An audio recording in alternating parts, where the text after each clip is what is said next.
ما سر مقاعد الوقوف الجديدة في طائرات السفر؟ توصلت شركة ايفنتيرز الإيطالية لصناعة مقاعد الطائرات إلى تصميم لمقعد طائرة تقول إنه سيجعل الرحلات الجوية أرخص بكثير، لكن المقعد يأتي مع ميزة غريبة، إذ يتعين على الركاب بشكل أساسي الوقوف طوال الرحلة. تم تقديم هذا المفهوم والمسمى سكايريدر 2.0 في معرض ايركرافت انتيريرز اكسبو السنوي في هامبورغ في أبريل 2018. تم مؤخرا عرض تصميم محدث للمقعد يسمى سكايريدر 3.0 في مؤتمر هذا العام. بينما يتميز التصميم الأصلي بمقاعد صفراء مفصولة بأعمدة فضية، فإن الطراز الأحدث يأتي بمقاعد سوداء مع طلاء أصفر.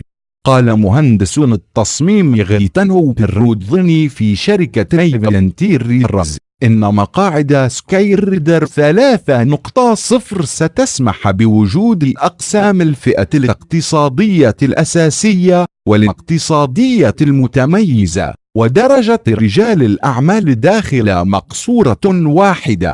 مقاعد الوقوف الجديدة في طائرات السفر وفقا لشركة ايفنتيريرز، فإن وضع الركاب المستقيم في سكايريدر 2.0 سيسمح لشركات الطيران باستغلال المساحة بشكل أفضل في الطائرة وزيادة عدد الركاب، كما أن المقاعد مصممة للمحافظة على راحة الركاب بشكل كاف.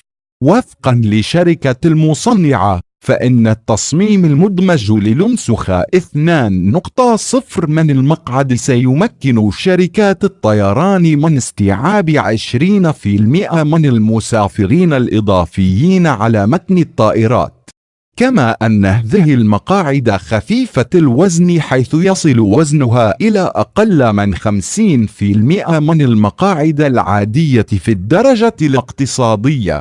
وهذا يعني أن شركات الطيران قد تخفض تكاليف الوقود والصيانة وتوفر رحلات بأسعار أرخص بكثير. أيضا أحد مقاعد درجة رجال الأعمال المشهورة